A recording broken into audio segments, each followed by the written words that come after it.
I think poi hybrids are amongst the coolest poi tricks out there, and like most people, I do have my favorites, and I want to share them with you. Drex here from Drex Factor Poi, sharing with you the love of poi spinning and flow arts to benefit your body and brain, and today I want to break down my top 10 favorite hybrids and share them with you. But before we dive in, I just want to give a quick shout out to the friends of the channel. Big thanks to Dark Monk, Fire Mecca, Flow Fests, Flow Toys, Juggling Calling, Pyroterra Light Toys, Spin Balls, and Ultrapoi for helping to make the videos on this channel possible. You can learn more about all of these awesome companies and the work that they're doing to support flow artists like yourself by checking out the links that I've got down in the description of this video. And special thanks to the non-business friend of the channel, Pekha Pekkonen. Thank you so much for supporting my channel, my work, and my mission. So poi hybrids are a type of poi trick that involve essentially doing a mashup between two very different types of poi patterns, but getting them to sync up. It's a really cool idea, and it produces some incredibly cool visuals. I've done tons of videos over the years breaking down various poi hybrids and how to do them, but I feel like I've never really done a good video showcasing my favorites among that class of poi tricks. And do bear in mind that this is a rabbit hole that goes pretty deep. I did an entire video several years back explaining both the basic concept behind hybrids as well as some of the various permutations of them, which is going to cover a lot of the vocabulary that I'm going to be going through in this video. So if you haven't already watched it, you should go check that out. I'll include a link down in the description as well as up in the cards if you're watching on YouTube. So I hope you will forgive me here if I get a little bit self-indulgent and play favorites because, well, there are definitely some poi hybrids that hit me in a different way than many others. And here they are. Starting off, I've got to give props, and yes, pun intended, to the granddaddy of all poi hybrids, that is isolation versus extension. Now, of course, the first version of this that was discovered had the hands together. It was discovered by Andy House way back in the day, but I have to admit I'm a little bit more partial to having the hands apart, in an alignment that would eventually become known as an anti-Brit alignment, and yes, that will become very important as we go on and discover more hybrids in this list. The classic, the original, and still one of my favorites.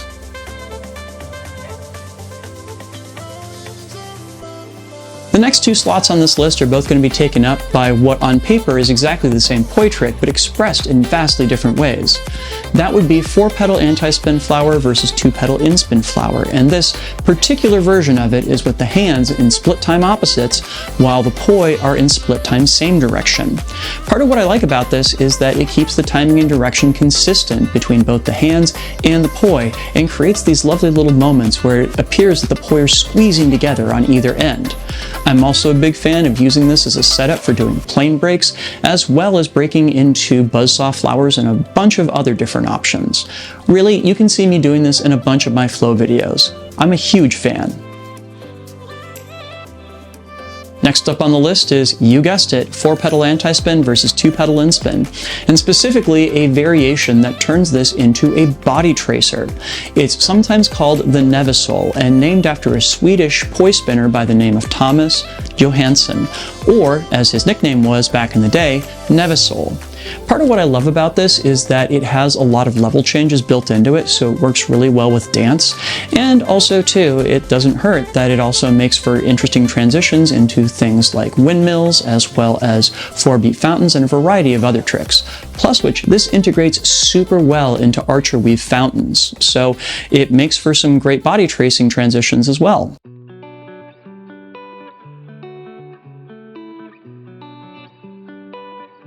Next up, we start getting into polyrhythm hybrid land, and we start that off with the poi hybrid that launched 1,000 Facebook profile photos. That is the Mercedes, or as it would more technically be known, extension versus 3-petal anti-spin. One of the first polyrhythm hybrids to be identified, the history of this move goes back at least a decade and a half.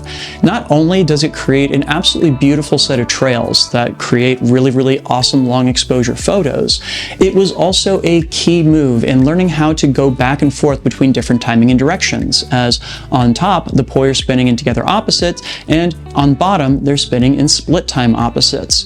This became a really important stepping stone for people figuring out how to accurately shift between different timing and direction modes. Not only does it look beautiful, it's super useful as well. And next up, its close sibling, Pendulum versus TRIQUETRA. Now, I'll confess to having some mixed feelings about putting this one on the list, just because, technically speaking, both of the patterns buried inside of it aren't actually individual poi patterns, but caps, and therefore are composites of multiple poi patterns. After all, that TRIQUETRA is actually the bottom half of a box mode 4-petal anti-spin flower and the top half of a linear isolation, whereas that Pendulum is the bottom of an extension and the top part of a linear isolation in and of itself, just one that goes horizontally. But terminology notwithstanding, this was one of the most fashionable poi hybrids to learn about a decade ago. It has that great moment up top where it looks like you're going through a little bit of a cat eye, and we have that really, really beautiful bit where the two poi essentially work as one line going across the top before breaking into polyrhythms on the bottom. There's a lot going for this pattern. Don't get me wrong, I love it to this day. And remember how earlier I said that anti-brids were going to come to be an important part of this list? Well, we have officially arrived with our first entry, Pendulum versus Cap. This, to my mind, is still the foundational anti-brid. Yes, even more so than the hands apart version of isolation versus extension. If for no other reason, then this is kind of the Rosetta Stone of anti-brids.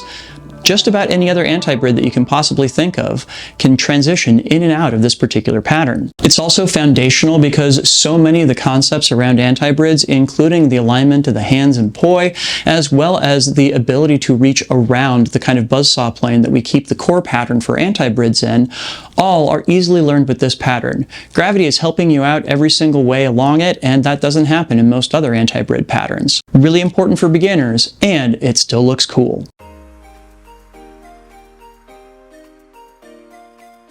And next up, the anti-brid that I personally think is even cooler than the Mercedes, that is static spin versus TRIQUETRA. There's a lot of reasons why I like this move a lot more, one of which being that I just think the alignment of the hand and poi kind of adds an additional layer of interest to this that doesn't happen in the Mercedes, but also, quite frankly, because I think it bears more of a resemblance to the original Celtic artwork that we get TRIQUETRAs from. That, and this is one of those classic poi patterns where I think it actually does work better if you perform it faster.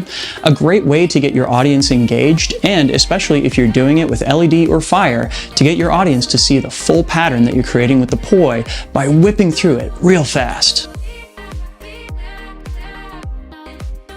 And next up, a poi trick that is still a major flex for me, that is isolation versus horizontal cat-eye.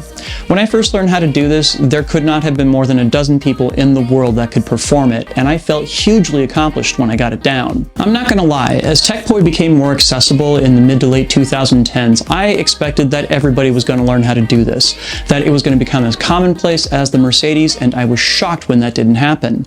Still to this day, it's very rare that you can find people that can do this trick, let alone do it cleanly. If you're down for the challenge yourself, I have done a tutorial on it. I'll go ahead and link to that down below in the description.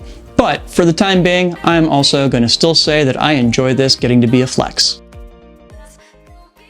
Alright, so we are down to our final two tricks on the list, and they're both going to be gunslinger based tricks, but before we get to them, I have a favor to ask. Now, if you've come this far, I'm going to guess that it means that you think poi spinning is cool, maybe you're looking for information on specific poi tricks, or you just like the flow arts in general, which, if any of these are true of you, then guess what? I make tons of videos on all of these different topics, so if you wouldn't mind, go ahead and give the video a like and subscribe to the channel so you know when I drop a new video. Thanks in advance. Alright, so let's dive back in with... So this right here is an isolation versus a 6-pedal gunslinger. This is a trick that I actually picked up from an old John Alvarez video, but noticed that he wasn't doing it particularly cleanly. So I decided that I was going to clean it up and try and make it my own. And quite frankly, I think I did a great job of that. Which, fun fact, you can think of this as being the corollary in gunslinger world of isolation versus cat-eye. I did a whole video on that back in the day that I'll go ahead and link to down in the description. But this is definitely one of those that I like busting out, especially on fire if I have LED handles, to really wow the audience and make them wonder what exactly is going on there. And for the final trick on this list, we have static spin versus 10-pedal Gunslinger. In the same way that isolation versus 6-pedal Gunslinger is kind of the Gunslinger correlation of isolation versus CATEYE, this move right here is the Gunslinger correlation with static spin versus TRIQUETRA. This one I particularly like because it combines together a pattern that I already kind of like and makes it a lot bigger, and also adds in the element of Gunslingers, wherein you have one of the pois spinning very, very, very fast to create a really complex pattern. In my mind, this move is a modern classic, and I really wish I saw more people out there doing it. Hey, maybe you could pick it up. So those were my picks for my 10 favorite poi hybrids. What are your favorites? Please leave me a comment and let me know.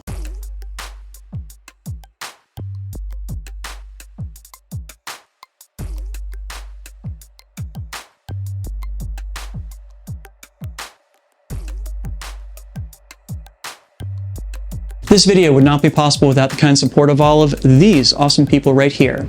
These are my Flow patrons over on Patreon. They and the people listed down in the description help to make this video and all the videos on this channel possible. Thank you one and all for your very generous support. And if you out there watching are not currently a supporter, but you'd like to become one, you can do that by heading on over to patreon.com/DrexFactorPoi and signing up. There you can get access to a whole host of awesome rewards, but even better than that, you'll be helping me out in my mission to bring poi spinning and flow arts to the whole wide world. So go check that out, please and thank you. And if you'd like to check out some of the other videos that I have done on poi hybrids over the years, I will go ahead and leave a link to a playlist of those videos down in the description, as well as up on screen if you are watching on YouTube. Thank you so much for watching. Make sure to get out and flow today yourself, and I'll see you with a new video real soon. Take care. Peace.